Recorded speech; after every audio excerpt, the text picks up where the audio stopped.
요게 이제 그 파타야 살인 사건으로부터 이제 시작된 거 아니겠습니까? 네. 파타야 살인 사건의 주범이 김형진이고 공범이 윤재균인데 윤명균. 윤명균.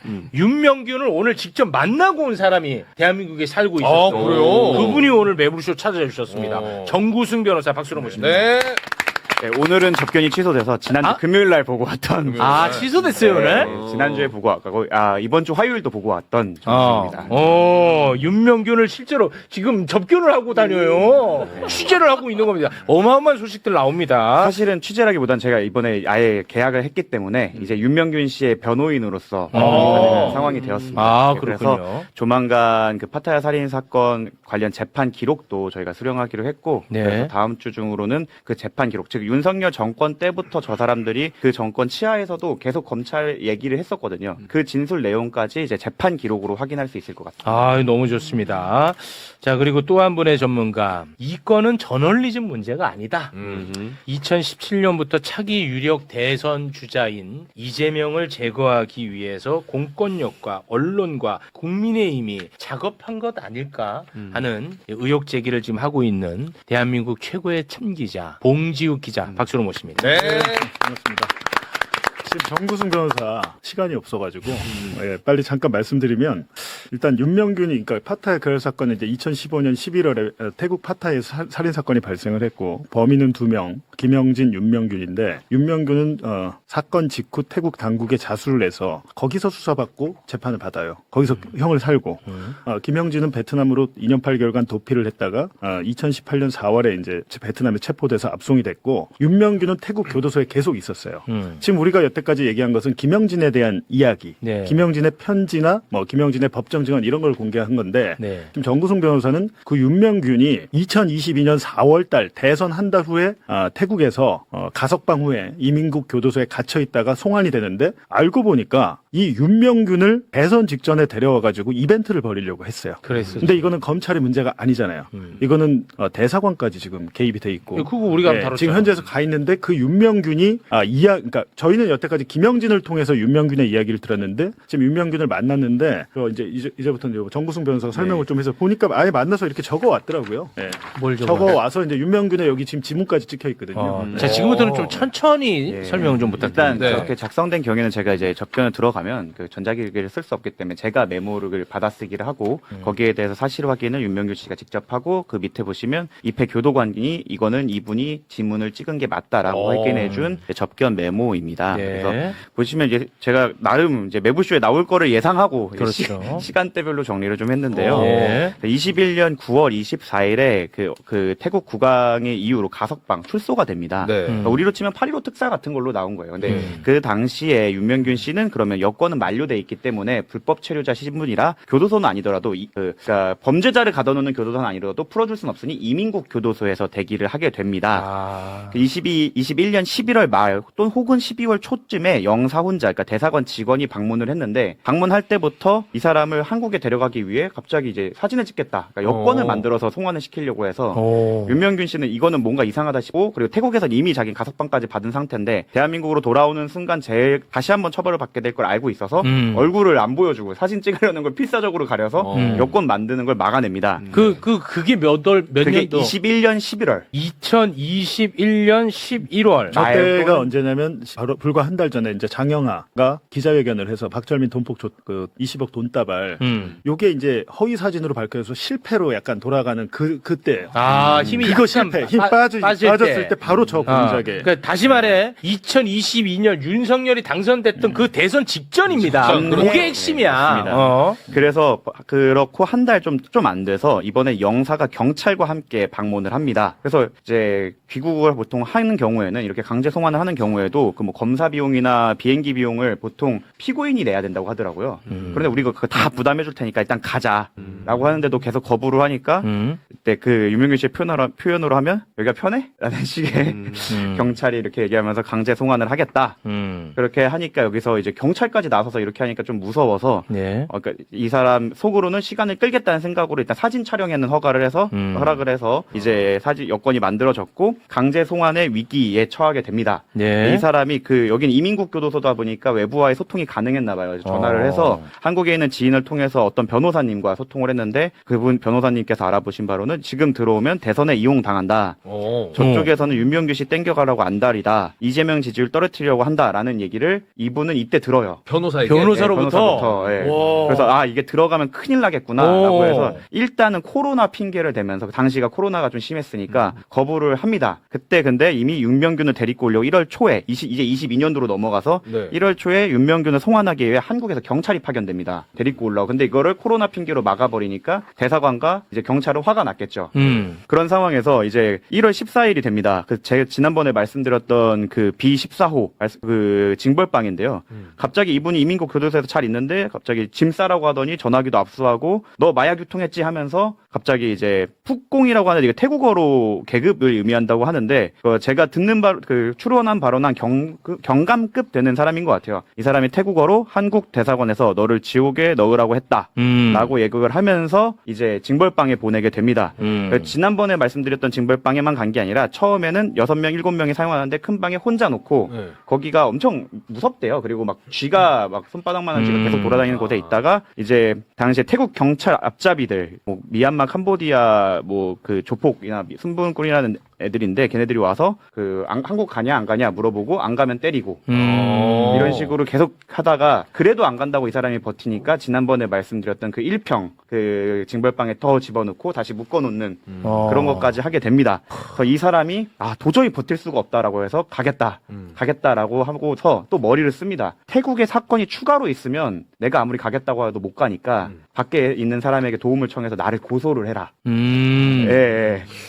그렇게 해놓고 근데 당장은 너무 힘드니까 그쪽 대사관 쪽에서 협조하는 사람한테 나 갈게 도장 찍을게 하고 도장을 찍어놓고 몰래 자신을 고소하게 만들어 놓습니다. 그래서 이제 이 사람을 데리고 오려고 세팅이 다 됐는데 알고 보니까 태국 쪽에서는 이 사람 추가권이 있어서 못 가. 이렇게 돼서 이 사람이 대선 전에 못 들어온 겁니다. 안 들어오게 된 거고.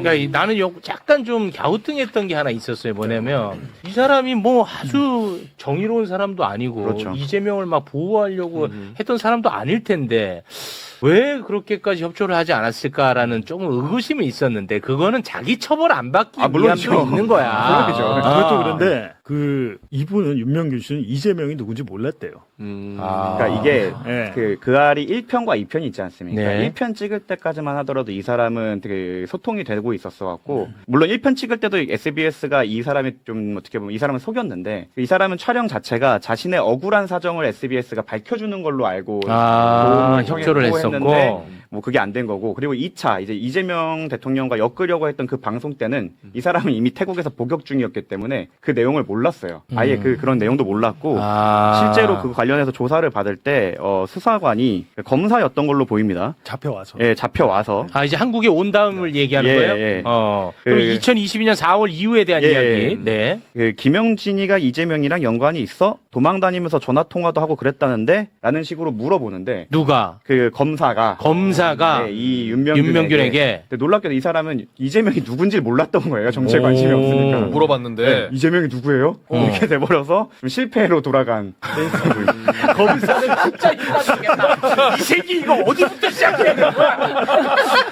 누구요?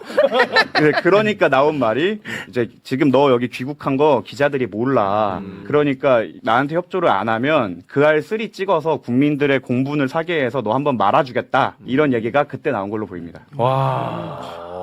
근데 이제 중요한 거는 이거는 2022년 이제 강제 송환돼서 이후인데 2018년에 김영진을 데려왔잖아요. 압송해서. 네. 근데 김영진의 살인 혐의에 대한 증거가 하나도 없었어요. 그래가지고 당시에 검찰이 이 수사가 6개월 걸립니다. 그래서 검사하고 경찰이 태국을 갑니다. 그 윤명균 기록 받으려고. 윤명균 증언도 받고. 그때 얘기가 난 더 그거 하던데. 네. 그때 그러니까 이 파타야 살인 사건은 지금 우리가 보통의 사람들은 그냥 유죄라는 걸 확신을 하고 그 다음 송환을 했다 이용했다도 있는데 사실 그 사건 자체도 조금 의심적인 적은 게 많은 게 이 사람이 태국에서 재판 받을 때 통역관이 한국 사람이 붙거나 한국어를 할 줄 아는 태국 사람이 붙어야 되는데 인도네시아 사람이 붙어서 이 사람은 재판이 어떻게 흘러가는지도 모르고 그냥 처벌을 받게 됐고 뭐 의료 기록을 보면 두개골 한물로 그러니까 그 공소 내용이나 재판을 보면은 두개골 한물로 죽었다는데 의료 기록에는 그런 내용이 없고 막 이런 식의 좀 억울한 측면이 되게 많았던 것 같아요. 그 변호인으로서의 역할은 법정 가서 하시고요. 그런데 왜 그럼 그렇게 처벌을 받게 되었느냐라고 제가 물어보니까 그래도 수사기관에서 수사를 해서 다 된 거 아니냐라고 했더니 당시 이제 수사를 받을 때 경찰이 와서 이제 공범과 윤명균의 사이를 이간질을 하면서 이 사람을 불어야 너가 산다라고 하면서 시간대별로 시간대별로 너가 진술해야 되는 거를 지정을 해줍니다. 그러니까 이 사람은 처음부터 이걸 알아서 진술을 한 게 아니라 이 사람 주장입니다. 지금 이 사람이라는 게 윤명균 얘기죠. 당시 자기는 운전을 하고 있어서 잘 몰랐는데 경찰이 이 몇 분 때는 뭘 했다 진술해. 그래서 진술하고 아니, 그거 말고 네. 검사가 2018년에 태국에 와가지고 그때. 윤명균에게 한 얘기 그게 이제 이 사건 말고 이재명 관련해서만 한국 검사가 2018년에 태국에 그 가서 검사는 김영진을 수사했던 그 검사. 맞아요. 오케이. 자, 수사관 그거 2명과 카메라 촬영 담당 1명 그리고 대사관 사람 태국 경찰 2명이 와갖고 아까 말씀드린 그거예요. 이재명이랑 연관이 있어 도망 다니면서 전화 통화를 하게 했다는데 근데 이재명 모른다고 했던 것뿐만 아니라 이제 내가 엮으려고 했는데 기소를 못했다. 그래서 네 증언이 없으니까 도와달라라고 하면서 아까 말했던 그 경찰 수사 기록을 주면서 지난번에 너 도장 찍었잖아. 이대로 얘기 안 할 거야 하면서 그때도 압박을 했다라는 취지입니다. 그것도 2018년 얘기죠. 이건 지금은. 18년입니다. 와, 2018년에? 2018년도 이제 그랬던 거고. 와, 집요했어, 진짜. 이재명이라고 하는 정치인을 제거하기 위해서. 그래서 이게 그 저널리즘 관점, 어떤 방송의 관점으로 요거를 좀 접근하면 안 될 것 같다는 생각이 계속 듭니다. 예, 그래서 제가 국회에서 얘기할 때도 이게 단지 언론 자유의 관점에서 언론의 자유와 책임, 뭐 언론 자유의 남용, 허위 조작 정보 유포 이 차원을 넘어서 이거는 검언 유착을 넘은 부의라고 지칭되는 판결문에 그게 누군지 모르겠지만 그 부의라고 지칭되는 어마어마한 정치 공작으로 보인다라는 식으로 정리를 했던 겁니다. 네. 야, 이 봤더니 이재명을 조폭으로 엮어가지고 제거하려고 했는데 그 조폭이 윤석열 후보를 도왔던 거 아세요? 그러니까 예. 얼마나 황당한 일. 그러니까 그것이 알고 싶다가 보도를 하는 관점이 이런 것까지 다 이제 물론 파악을 못할 수도 있지만 그러면 여러 의견들을 보고서 보도를 해야 될 거 아니에요. 방송을 만들 때 네. 이렇게 한쪽의 의견만 듣고 그 사람의 의견을 전적으로 다 신뢰하는 식의 방송을 해버리면 그것도 이렇게 폭발력이 큰 이슈에 대해서 이건 잘못된 행동이죠. 그걸 비판하는 저는 걸. 정치 개입으로 봅니다. 솔직히. 최대로 가면은 의원님께서 말씀하신 것처럼 공작일 수 있지만 최소로 봐도 최소한 매우 부주의한 방송이었다라는 그렇지. 평가까지는 충분히 가능해 보입니다. 네, 알겠습니다. 자, 그러면 우리 봉지욱 기자님 더 하실 거? 뭐야, 저는 아직 시작도 안 했어요. 지금 아니 그게 아니라 이 친구 가야 돼가지고 먼저. 그래서 속도를 맞춰주신 그게 거야. 아니라 이제 제가- 자, 그럼 정구승 변호사님은 보내드려도 돼요? 예, 여기는 좋습니다. 저도 가도 돼요. 예, 좋습니다. 네. 갈수록 고맙습니다, 저는. 네, 고맙습니다. 두 분 대단히 고맙습니다. 고맙습니다. 너무 감사하죠, 가주시면. 지금 시간이 좀 없는데 말이지요. 봉지욱 기자님, 천천히 부탁드립니다. 네, 1번 그래픽 다시 한번. 이게 1번. 이제 할 때마다 설명을 해야 돼요. 맞아. 할 때마다. 모르시는 분들도 있어서. 그것이 알고 싶다. 내용은 위에 이제 김영진, 태국 파타야, 그 범인이고, 이 김영진의 도박 자금을 성남 국제마피아파 이준석 코마트레이드 대표가 대줬다. 그리고 이재명 성남시장은 이준석에게 우수 중소기업상 등 여러 특혜를 줬다는 게 이제 그것이 알고 싶다의 방송이고. 특혜를 주고 정치 자금을 받았다는 네, 거야. 뭐 이런 것이고. 그리고 이제 그 이후에 3년 뒤에 이제 박철민이란 전직 국제 마피아파 조직원이 이준석에게 이재명에게 상납한 걸 같이 불자라고 이제 회유를 했고 박철민의 아버지는 국민의힘 전직 성남시 의원이었고 이 박철민의 판결문을 보면 여기 이제 국민의힘 관계자 이 사건에 20억 돈다발 허위 폭로 사건에 박철민의 아버지와 국민의힘 관계자가 있는데 그 국민의힘 관계자가 국제 마피아파 조폭이었어. 조폭이었고 윤석열 캠프에서 선거를 도왔다. 도왔어. 이게 지금 이제 나왔죠. 맞아. 이 영화도 이런 영화가 없어. 그래갖고 이제 김영진 씨가 저한테 이제 편지를 새로 보내왔습니다. 이번 주에. 이번 주에 김영진 씨가 편지를 보내왔어요. 저한테 3월 29일자 찍혀 있죠. 2026년 3월 29일에 이제 보낸 거죠. 오. 보낸 거고 제가 어제 받았는데, 이제 봉지욱 기자님께 하면서 아직은 이제 저에 대해서 약간 뭐랄까 경계심이 좀 있습니다. 경계심이. 네. 경계심이 있는데 제가 이제 김영진 씨 아버지를 통해서 이 사건에 대해서 본인이 기억하는 바를 한번 쭉 적어달라고 그러는데 11장의 편지로 온 거예요. 온 건데 내용을 잠깐 보여드리면 네. 5번이요. 5번 CG. 한번 읽어주시죠. 5번. 자, 저는 이재명 전 성남시장과는 만난 적도 도피와 관련한 어떤 도움도 받은 사실이 없고 뇌물 전달과 관련하여서도 아는 바 없고 조작임을 밝힙니다. 형광펜 부분만 읽으면 될까요? 네. 경찰 조사 과정에서는 이재명 전 성남시장에 대한 언급이 없었습니다. 변호사와 동행하여 조사를 받을 때를 제외하고는 담당 검사는 계속해서 저와 이재명 전 성남시장에 대한 얘기를 시작했습니다. 당시 검사는 부장님이 김형진 씨한테 기대가 크다며 조사 시작 전 톡 까놓고 얘기를 한다며 SBS 그것이 알고 싶다가 몇 달 후 방송으로 김영진 씨랑 선배 이준석 씨가 이재명 전 성남시장에게 뇌물을 주고 유착이 지금까지 이어지고 있다는 내용으로 방송하면 너는 끝난다 이런 내용이 이제 붙어 있고요. 야, 요거는 이제 2018년 네. 그것이 알고 싶다 이재명 편 방송하기 전이네요. 한 전 상황. 두세 달 전으로 보이고요. 네. 그리고 이제 6번 자료를 보시면 김영진 씨가 더 쉽게 가려면 말을 조금만 보태어주면 될 것 같아요. 이렇게 얘기를 했다. 네, 그리고 이제 이어서 김영진 씨가 그렇게 해주면 김영진 씨 사건에 대해서는 부장님이 확실하게 특수상해나 상해치사로 마무리 준다고 했다. 그리고 그 밑에 보면 형광펜에 김영진 씨 지금 서울중앙지검에서 제일 핫한 게 뭔지 알아요? 라고 하면서 이재명 뇌물 사건을 언급했다는 거잖아요. 근데 이 말이 7번 CG를 한번 보여주시면 진짜 무섭다. 이거는 이제 박철민 사건에 2023년 9월 11일 윤석열 딱 당선 6개월 후 박철민 사건에 김영진이 증언자로 나갑니다. 왜냐하면 박철민이 지목한 게 김영진과 이준석이 이재명에게 상납했다는 거잖아요. 네. 그래서 본인이 이제 뭐 피고인은 아니고 참고인으로 나가서 증언을 했는데 여기 보시면 지금 빨간 테두리 안에 네. 잠깐만요. 네. 박철민 사건이라고 하면 박철민 허위사실 유포 사건입니까? 20억 돈다발 허위 폭로 사건. 좋습니다. 네, 그거기 때문에 박철민이 주장한 게 그할 방송 내용과 거의 비슷합니다. 이준석과 이 김영진이 이재명에게 상납했다는 거고 김영진은 배달자로 지목이 됐고 근데 당시에 이게 언제입니까? 2023년 9월 10일 윤석열 정권 때잖아요. 그렇습니다. 이때 김영진이 법정에서 김영진 씨 지금 중앙지검에서 제일 핫한 게 뭔지 압니까? 뭔데요? 지금 이재명 씨 뇌물 관련돼 있는 거 저거랑 몇 달 있으면 그것이 알고 싶다 해서 2차적으로 또 보도가 될 거다. 이게 지금 법정 증언이잖아요. 이 내용이 지금 2023년이란 점입니다. 그게 굉장히 중요한 포인트야. 그러니까 지금 이 편지는 저한테 최근에 왔지만 2023년에 이미 이 편지 내용과 동일한 증언을 하는 거예요. 그렇습니다. 이 얘기를 반복적으로 해야 돼요. 왜냐하면은 지금 정권이 바뀌었으니까 김영진이가 이재명 유리한 쪽으로 얘기하지 않을까 하는 또 물타기 할 거 아니야. 근데 그렇지 않다. 윤석열 정권 때 재판에서도 똑같은 이야기를 했다라는 걸 보여주고 있습니다. 그리고 굉장히 중요합니다. 이에 대해서 제가 하나 더 검증을 했는데 편지 내용을 제가 이제 검증을 좀 해보는 거예요. 8번 보시면 좋다. 여기 한번 읽어주시죠. 검찰에서는 이미 SBS 그것이 알고 싶다와 깊게 연관되어 방송 내용까지 맞춰가며 준비를 해가던 상태였습니다. 그러니까 그냥 쭉 읽어주세요.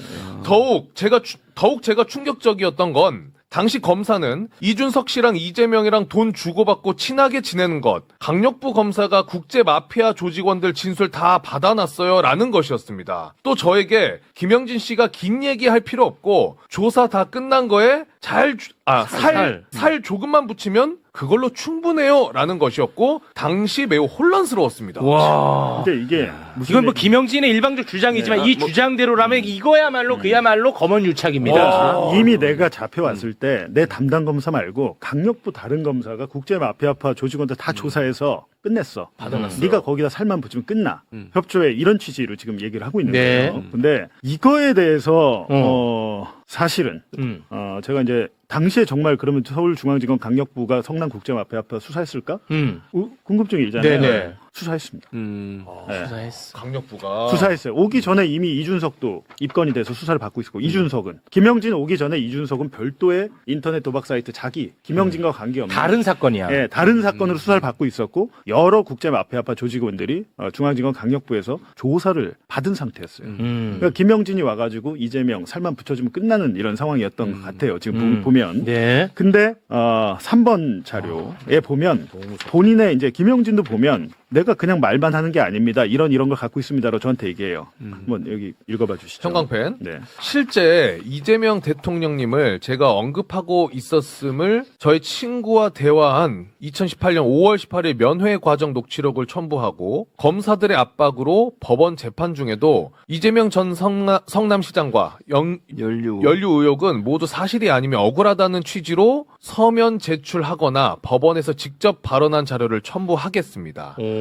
저는 이재명 전 성남시장과는 만난 적도 도피와 관련한 어떤 도움도 받은 사실이 없고 뇌물 전달과 관련하여서도 아는 바 없고 조작임을 밝힙니다. 그러니까 지금 여기서 아까 뭐 법원 재판 증언 말고 저희가 이미 공개한 거 말고 더 있는지는 봐야 될 것 같습니다. 앞으로. 근데 여기서 친구를 언제 만났습니까? 2018년 5월 18일. 네. 딱 압송돼서 온 지 한 달밖에 안 됐을 때예요. 이때 검찰 조사 받을 때 아닙니까? 면회 과정에 녹취록이 있다고 그랬잖아요. 네. 이게 뭘까? 라고 했는데 4번 자료. 있어? 있어. 보니까 당시의 변호인이 우리가 면회를 10분 할 수 있잖아요. 그 면회하면 그거 다 녹음됩니다. 대북 송금 사건에서도 이화영 부지사가 부인이랑 만나서 얘기한 거 다 검찰이 다 풀어가지고 수사 기록에 첨부를 했어요. 근데 이걸로 또 이 녹음 확보했네. 파일을 김영진 측 변호인이 확보를 해서 어. 속기 공증사무소에서 공증을 받아놨더라고요. 오. 자, 이게 속기곤 중요합니다. 보이죠? 2018년 5월 그러니까. 18일입니다. 그러니까 여기에 2018년 지금, 예. 5월 18일. 그러니까 여기에 보니까 예. 이게 지금 전체를 못 가고 제가 딱 첫 장밖에 없는데 지금 전체 뒤에 더 봐야 되겠지만 네. 김영진이 지금 친구에게 뭐라고 얘기합니까? 친구가 일단 네. 나 어제 연락받고 바로 왔다. 그러니까 김영진이 밖에 우리 동네 지금 내사하잖아. 그래갖고 꼬마 애들은 다 수원구치소에 있고 형님들은 여기 있고 밖에서 이재명 어쩌고 그런 거랑 이상한 거 많더라고. 와, 대박이다. 그러니까 이때 이재명 언급하죠. 그리고 와. 김영진이 뭐라고 했습니까? 수사에 협조하면 나 원래 살인 혐의로 기소 안 하기로 했다. 상해치사로 해주기로 약속했다. 그 얘기 들었다 대박인데? 그랬죠. 그 밑에 뭐라 그럽니까? 친구가 어떻게 될 것 같아 형진아 이러니 김영진은 일단 나 살인 부분에 대해서는 기소 안 한대 검사가. 와, 씨. 그러니까 이 뒷부분을 더 봐야겠지만 대박인데? 뭐 이런 거 같다 같아. 아니, 이거 대박이네. 원래 이렇게 하는 겁니다. 검증 보도는. 아니, 자, 건방 떨지 말고. 아니, 건기는 아, 이거 아니, 대박이네. 아니 뭐 이 정도. 아니, 이게 2018년 네. 5월 18일이라니까. 그러니까요. 그러니까 제가 이 얘기를 하는 이유는 와, 이거 끝난 거 아닙니까, 이걸로? 근데 물론 오, 야, 소름이 돋는다, 이 소름이 지금 돋아. 담당 검사들은 이 범죄자들의 거짓말이다 이렇게 얘기를 하고 이재명의 그런 걸 물은 적도 없고 와. 그냥 지살라고 저러는 거다라고 이제 반박을 합니다. 근데 뭐 그럴 수도 있어요. 근데 이런 여러 가지 다른 정황 자료들이 김영진의 주장을 뒷받침하고 뒷받침하네. 있고 한 가지 더 말씀드리면 당시에 너 아까 윤명균한테 너 그 알 3편 만들어서 완전 인생 끝내줄까 말아줄까 얘기했다고 그랬잖아요. 네. 사실은 제가 보니까 수사 기록을 쭉 보니까 김영진이 가장 억울해하는 건 뭐냐면 내가 잘못한 건 죄를 받겠다. 그리고 피해자한테는 죽을 때까지 사죄하겠다. 이건데 당시에 2018년 10월에 중앙지검이 이 수사 결과 발표할 때 야구방망이로 머리를 뒤통수를 쳐가지고 두개골이 함몰돼서 죽었다 그랬어요. 네. 근데 실제로 제가 수사 기록에 태국 당국에 태국에서 부검을 했잖아요. 네. 두개골 정상으로 나와 있습니다. 두개골 정상으로 나와 있고 그 재판에 나온 그 법의학자들 얘기는 두개골 문제가 아니다. 그게 머리로 충격으로 외상이 아니고 내부 갈비뼈가 부러지면서 내부 장기 다발성 파열 때문에 그런 것이다. 그리고 마약을 이제 피해자가 함께 검출이 돼서 그거에 대한 사인도 배제할 수 없다. 이렇게 냈는데 주장은 그거예요. 어찌됐든 이재명으로 엮으려다가 안 되니까 잔혹한 살인극으로 방송과 함께 짜고 쳤다.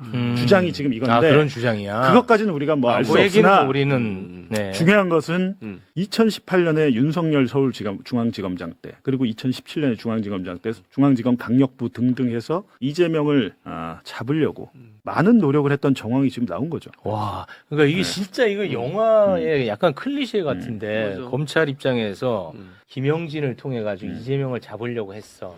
근데 김영진이가 얘가 협조가 잘 안 돼. 그러니까 폭행 사건인데 예를 드는 거예요. 폭행 사건인데 야, 이 새끼를 그냥 살인으로 엮어가지고 이재명이랑 확 엮어버릴까? 이랬을 가능성. 아니 근데 오히려 이재명 정치인과 엮어버리면 얘는 아무것도 아니에요. 얘는 묻히죠. 얘는 뭐 그냥 잔혹하게 뭐 살해하면 그렇게 묻히고 상해치사로 해도 되는 그 맥락인 것 같아요. 큰 게 나오면 너는 작아져. 근데 네가 안 불면 네가 주인공이 돼야 돼. 이런 식의 지금 압박이 아니었나, 협박이 아니었나. 어우, 너무 무섭다. 너무 무서워. 와. 그러니까 방송사가 저는 오, 너무 무서운데. 정지욱 기자처럼 확인을 해야 될 거 아니에요. 그러니까 제대로 팩트 체크하고 보도를 아니 해야지. 근데 또 그렇게 얘기하면 뭐냐면 저도 그런 1시간짜리 프로그램 많이 한 6년간 해봤는데 보도할 당시에는 몰랐을 수는 있는데 문제는 나중에 밝혀졌잖아요. 그럼 깔끔하게 그거 사과하면 되는 사과해야지. 거고 한 가지 이상한 점은 김영진의 이준석과 이준석이 김영진에게 뭐 도박자금 대주고 실소유자다 방송이 이렇게 나왔는데 이 둘이 관계가 없다는 것은 이 둘의 수사가 그때 각각 이루어졌기 때문에 네. 실제로 김영진의 수사 기록에 이준석의 조서나 이런 게 아무것도 없습니다. 아. 둘이 아무 관계가 없다는 걸 그때도 알았을 법해요. 아. 그때도. 근데 이거를 둘을 사실은 엮어야만 이재명을 엮을 수 있지. 연결할 수 있기 때문에 이걸 무리하게 엮은 거는 잘못한 거다. 야, 오늘 방송은 진짜 이게 전국에 좀 퍼져나갔으면 좋겠는데. 좀 받았었으면 좋겠다. 다른 언론사들 이런 이거를- 것들을 좀.